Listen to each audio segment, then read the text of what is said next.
Fucking hell, that was bad. That was really, really bad. 3-2 at home.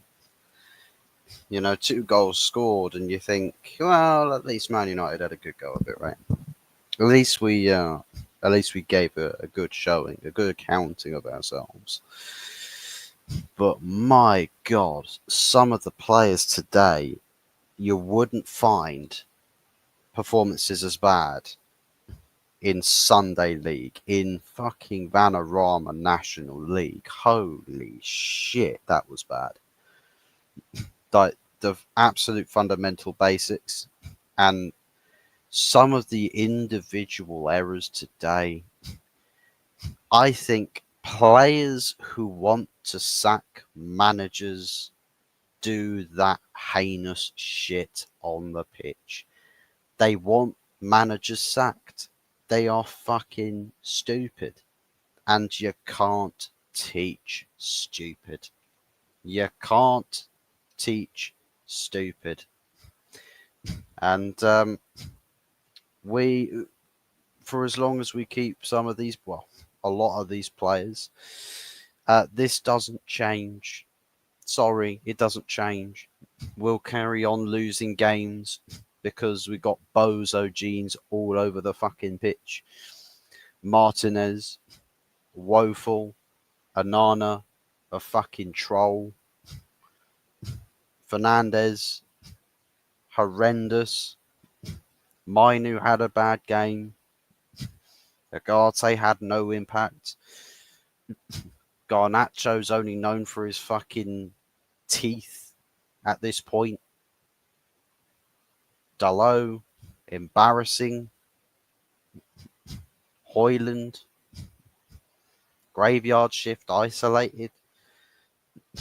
And the players that came on weren't all that much better either.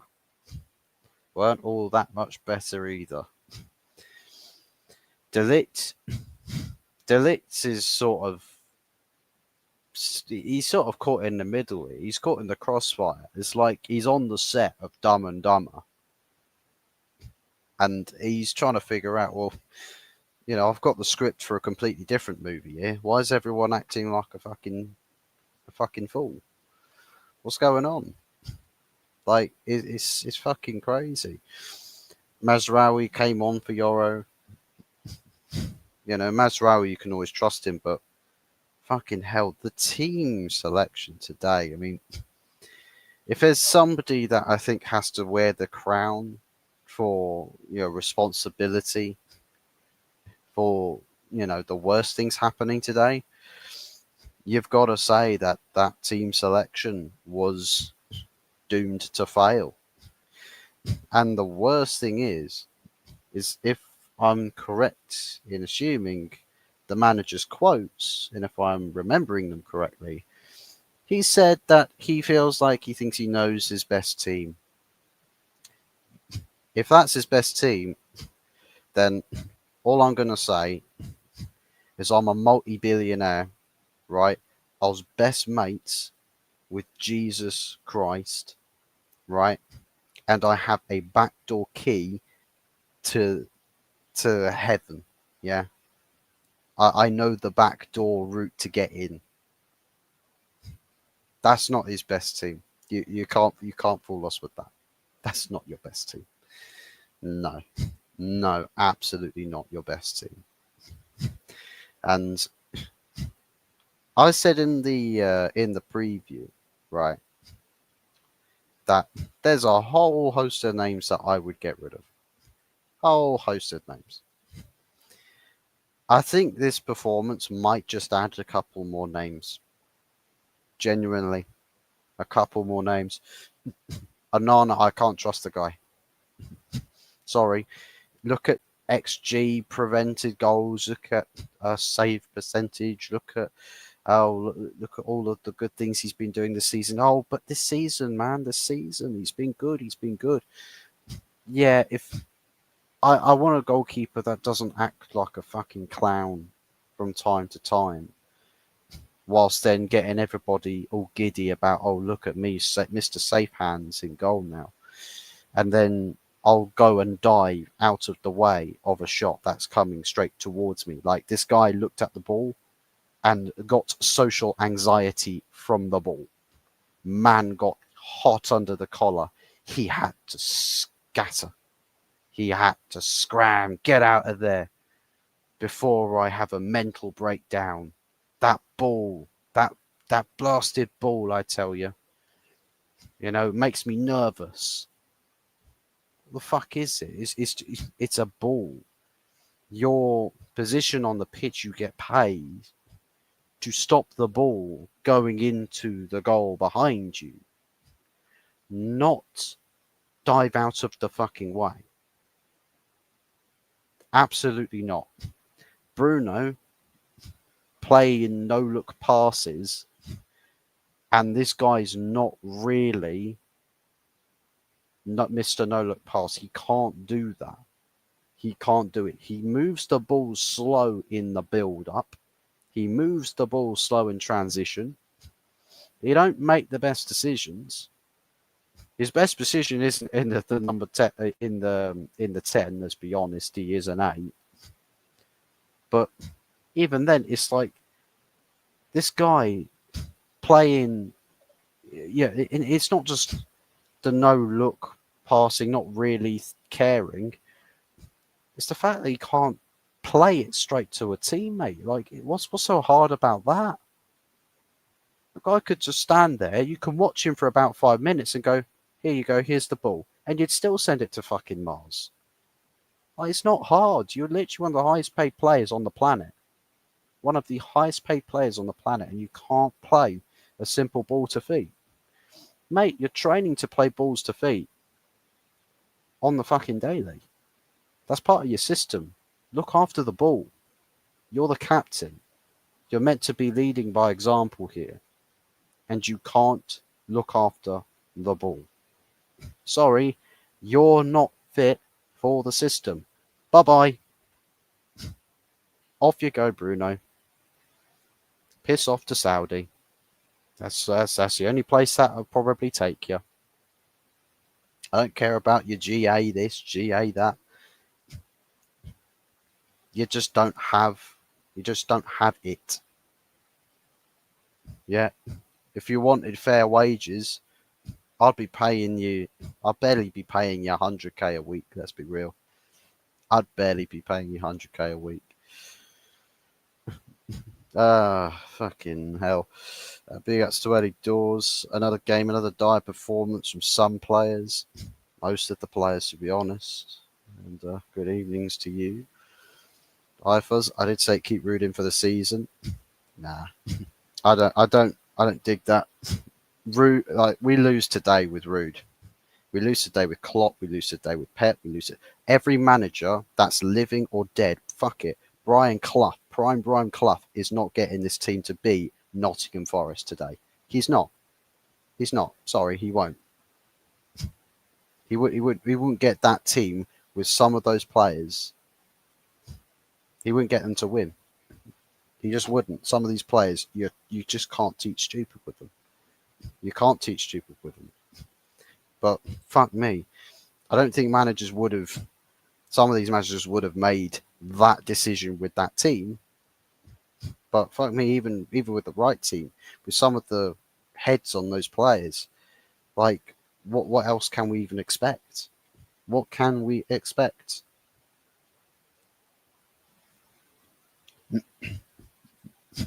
Big up Fuzz. It was always going to be this way, a team in transition.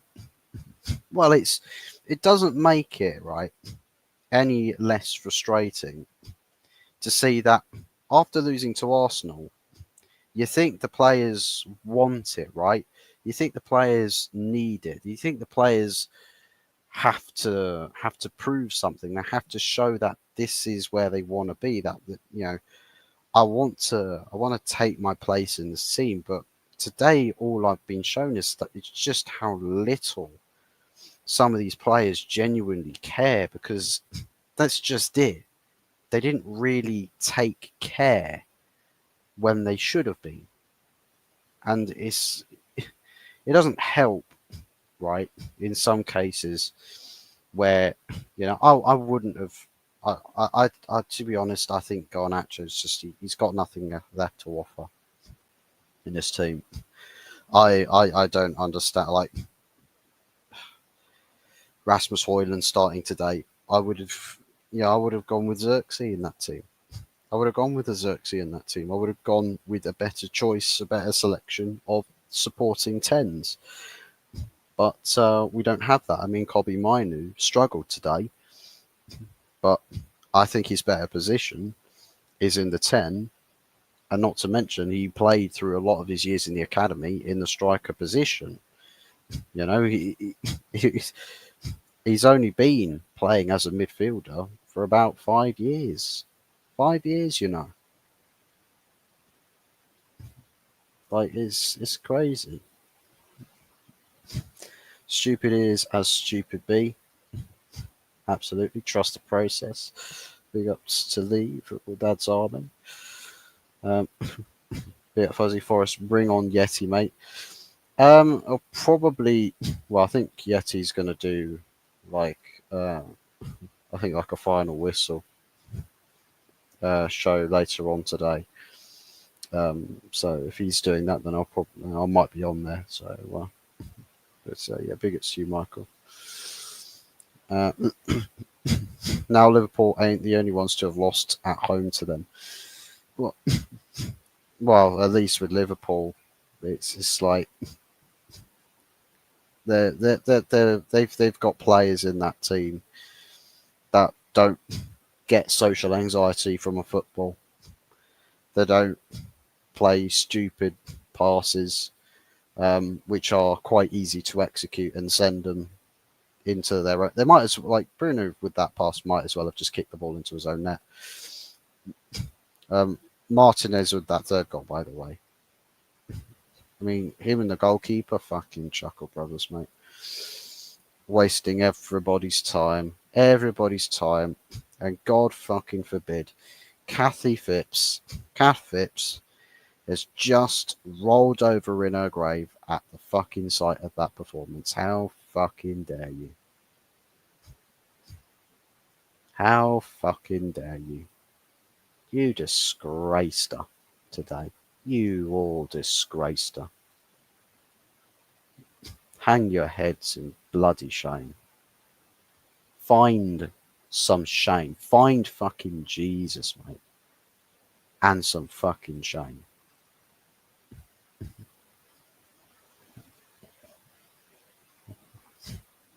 Stop calling Tont stupid. Someone's got to support West Ham. Oh, he can have. At least with West Ham, they don't have stupid players that can't be taught. Right? At least they've got that going for them. Hit the like button if you don't mind. Yes, big ups to everybody that smashes the likes. Oh, mate. Coming off the back of a fucking long day at work, and this is what happens. This is what happens.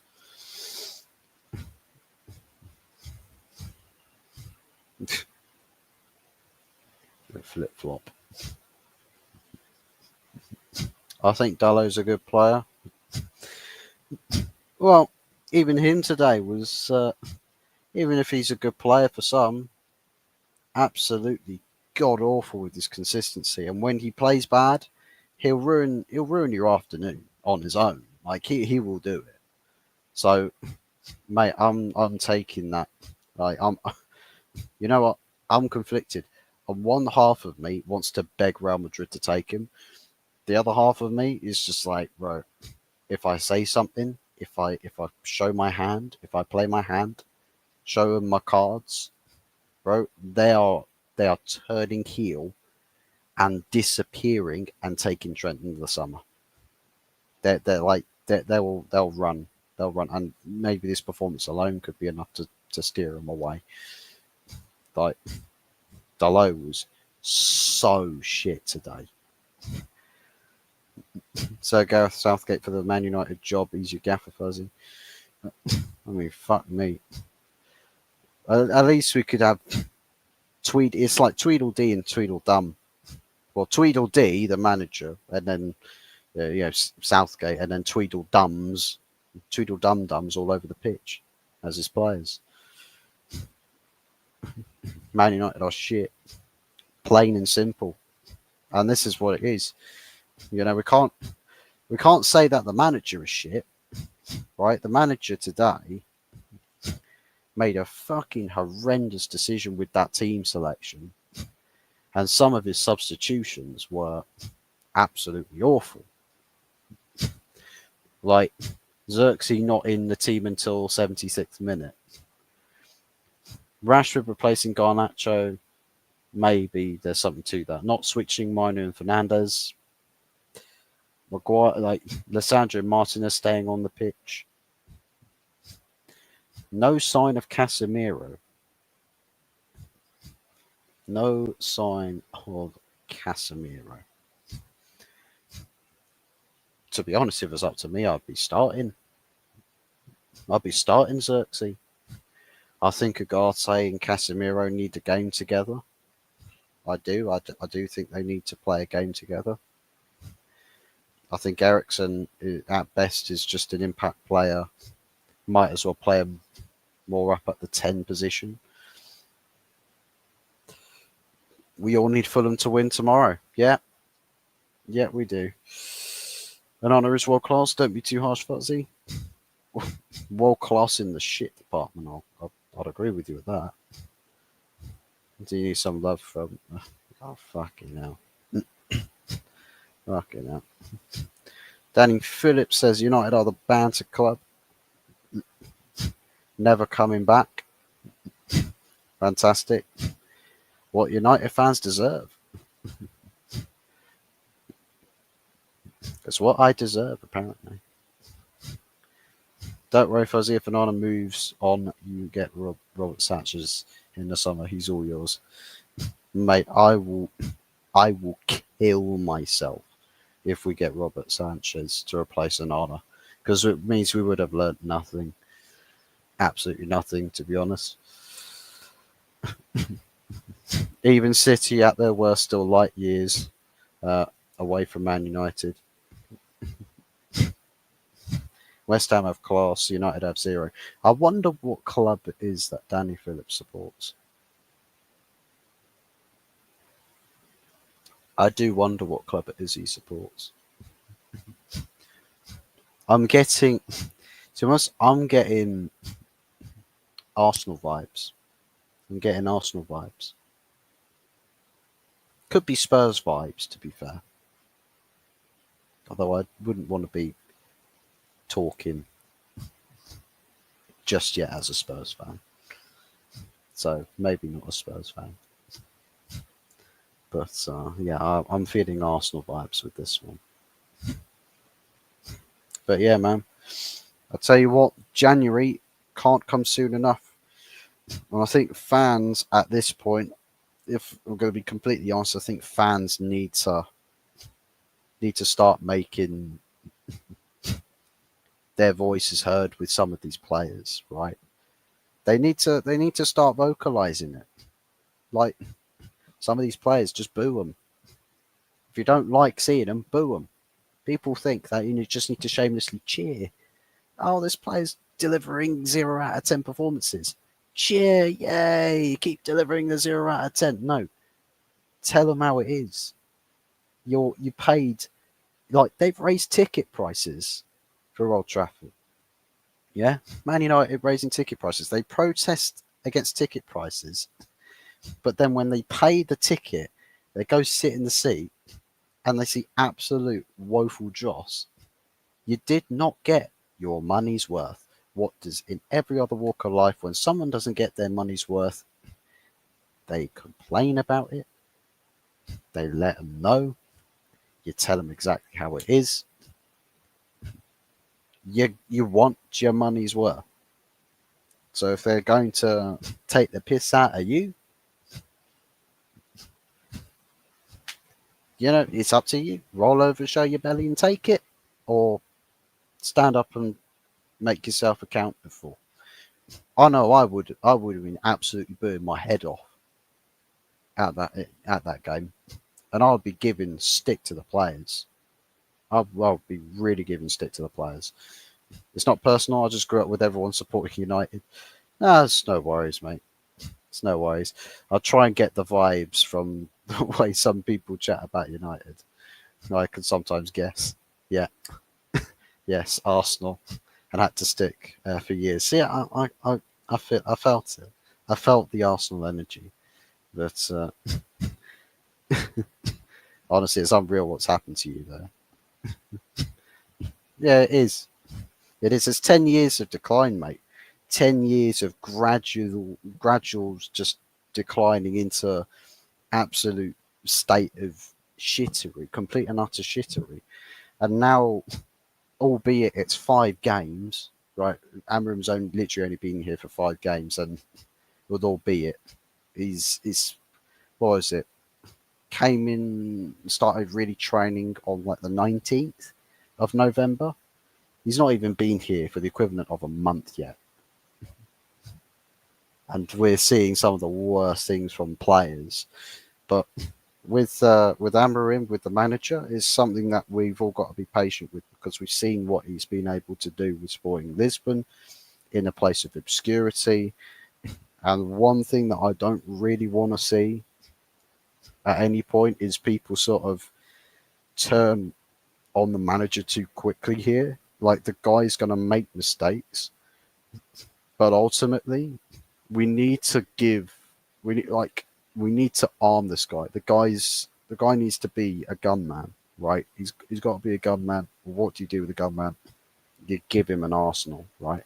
You give him weapons of mass destruction, and then you say, right, paint us this pretty picture of destruction, right?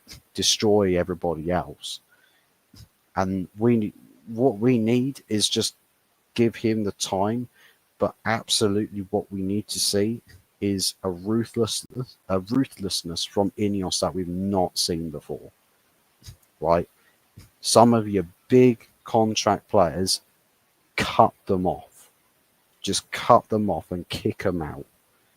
Some of the fan favourites, cut them off, kick them out. Some of the youth project players, cut them off, kick them out. From all different backgrounds of this club, there are players that are not intelligent. There are players that are not technically gifted. They are just signed because perhaps at the time they looked good in front of the camera. I mean, I can't really say anything more than that. Have you kept the Amorim receipt? I'll keep my Amorim receipt, absolutely. It's big it's you, Arsenal man, because I'm absolutely backing manager over players. Absolutely backing manager over players because my guy, these guys, some of these players are just absolutely wank, hot fucking wank.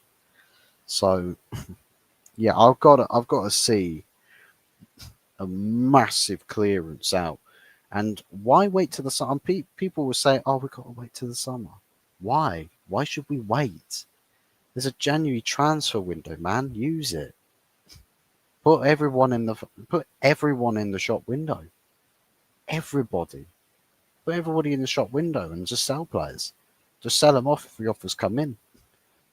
Offer price cuts. Offer just get players out because the longer somebody who's toxic stays here, the more time the toxic elements have to poison everything else, to compromise the entire landscape.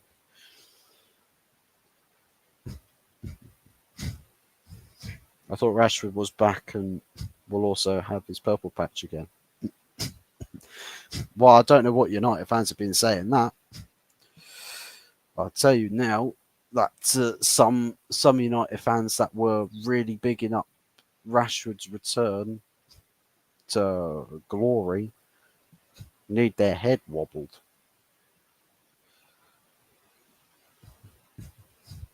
So yeah, I don't claim these people that are Rashford FC, or as I call them, the player apologists. anything, absolutely anything, to protect their beloved, dear players, their favourites, their fan favourites, the stands on the social medias where they've got all of these player profile pictures, and they're just like, look at this compilation that I made. It's 60 seconds long. Oh my god, this player is so good. What you forgot to see was how many times the player failed, how many times the player looks trash, every time the player got passed by, got walked around, got absolutely dog walked. It's like, come on, get real. Get real. You're applauding shit. It's like, seriously, I feel like half of these United player stan accounts are actually rival fans, and they're just doing it because they know, like, this whole trend of YouTubers, like, you know, inhaling the fumes of other teams, the rival clubs, because it gets them the traction that they want. Like, is this just one big game? I do think United always tend to have a problem with player power. Absolutely. And it came from, it stemmed from spineless leadership where the players could genuinely be best mates with, like, the CEO of the club, like Ed Woodward, for example. Like, a player could be best mates with him, right? At this time, at this juncture, you should not be at all friends with the CEO of the club. It should strictly be a professional working relationship. No friends, no buddy. That's your boss. That guy's paying your checks. You do to what his standards are. You do in accordance to what he says.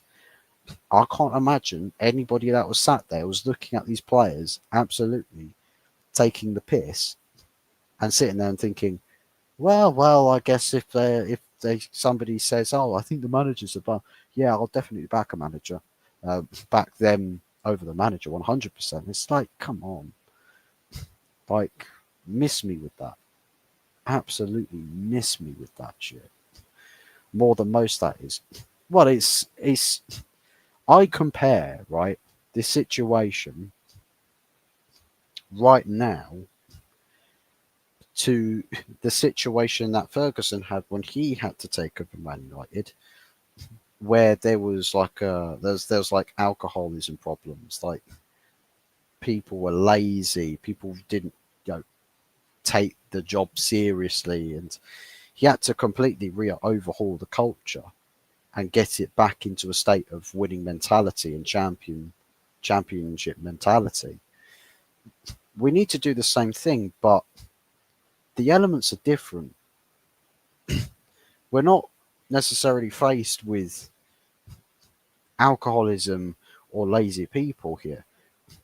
We're dealing with toxic people, lazy people, but above all else, all of these people have got power because of the negligent ownership of before, because of negligent leadership before. Like, the manager has the least amount of control in a football club at Manchester United Football Club. And I keep calling him manager, but this time around he's head coach. But even still, point still stands. I think players' PR teams are a huge issue in football. I wonder what gets pushed into their contracts. Exactly, and I see people have said in comment sections, in the chats in previous shows gone by, that there are no incentive based or performance based contracts. Like, I think there's a lot more in Man United player contracts that are political, and they are the proper, like, dirty politics. Like, oh, I have to be given this sort of a role in the team. I have to be played X amount of games per season. Those are not incentivized contracts.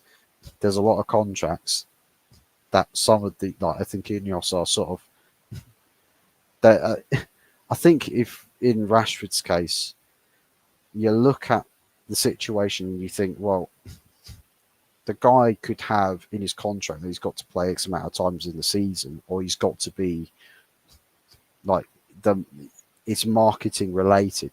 You've got to make Rashford look like Mr. Manchester United to fulfill the contractual obligations from the club side to the player. And it feels like one thing that is just it's not being obvious is, especially when we had Ed Woodward in charge and Richard Arnold, the club in player contracts, it feels like the club has had to fulfill obligations to the players, not the players fulfilling obligations to the club. Like the tail is wagging the dog. Yeah, and it's backwards, genuinely backwards. And we need to reverse it. The dog wags the tail, not the other way round. These players should not have an ounce of power. None. Literally none. Like, if you want to put it in brutal terms, you are a bottom feeder at this club. You are the lowest of low. You are a paid employee. Now get back to work, you scoundrels.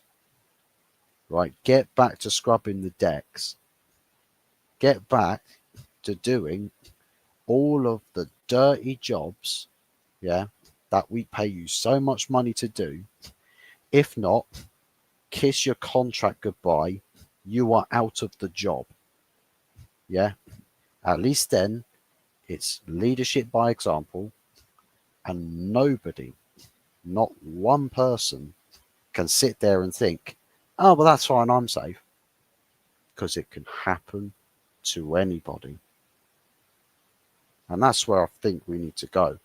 No one will give Amorim 5 years to sort that mess out, Fuzzy. Well, that's why he's on a 2.5-year contract. Because if it does go like really, really badly wrong, then, you know, it's not a massive payout to have to let him go. But the thing is I'll feel like I just want to give up supporting this club if Amorim gets sacked and there's no significant changes to the squad. Like I just almost give up at that point, because it's like you get one of the best upcoming managers in Europe, in the world, and you put him in a position, and it's like the fans can see the issues from a mile off, but the club don't deal with it. We need to see the club deal with it. You've got the problems laid out in front of you. That's your job now. That's your task. Now, I'm gonna go and have a look at what the comments, the post-match comments from Amorim are, because I need to see some brutal takes. I need to see a lot of criticisms from the manager about the players and the performances today. Because if he's just like, oh, I thought the players really gave everything today. No, they didn't. No, they didn't. Don't kid yourself. So if I see any of that, mate, I'm going to have another head loss. Another head loss. I swear. Money ruined the game. Yeah. Yeah. Money talks, bullshit walks, to put it simply, as did social media. And social media, the best form of brain rot. Arsenal have their problems that everyone can see, but their fans can't. Yeah, to be honest, a bit like Mikel Arteta. Get rid of Arteta, get a top tactician of open play management, and then keep your set piece coach. Happy days. You become one of the most elite teams and best playing teams on the planet. Just like that. And they literally turned Gabriel Saliba, Timber, into the best goal scoring defence in the league. Open play management that gets the best out of Martinelli, Odegaard, Saka, Jesus / Havertz. Get that, and Trossard. Get that team scoring goals for fun every single week, mate. That right there would win Arsenal the league overnight, genuinely overnight. But they do still need to work on like their squad depth. So we got to see what they do with the window. To be honest, what players they bring in? Do they address the squad depth? I don't know. I don't know. But that's the funny thing is, looking at my team, I was sort of feeling like, yo, that this team can do something. This team can do something. There I was in the pre-match, the preview, yeah, bigging some of these names up, and I'm just like, but why do I put myself there? Why do I put myself there? Because they just let me down every time I do it. I pulled the plug on trusting these players before. Why do I put faith that this team can do anything? Like, I have to wait until at least the summer before I can say, well, here we go. Yeah, now let's really go for it. On paper, you should be doing something. Well, yeah, in certain capacities, yeah, we should be doing something. But it's just what goes on in some of these players' heads. Like, we just don't understand it. There's not a lot of intelligence in these players on the pitch, unfortunately. Not a lot of intelligence at all. But anyways, I'm gonna jump off now. So catch me again, definitely tomorrow with a Sunday night takeaway show. I'll definitely be back to talk about some of the games with Tony and some of the other guys tomorrow. Perhaps we'll be on later on tonight again with Lonkir Yeti, discussing games that have happened today. There's still more games to come tomorrow, so won't be able to discuss everything necessarily. But yeah, we'll be back definitely tomorrow night at 8 o'clock.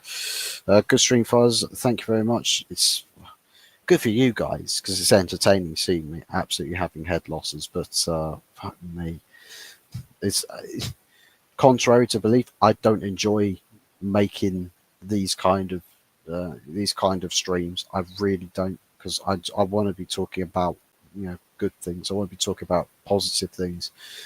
But when you see an abundance, a lack of anything positive, it absolutely grinds my gears, man. We will be there, Fuzzy. Good stuff, Michael. Hopefully we do see you around. Welcome to West Ham, Fuzz.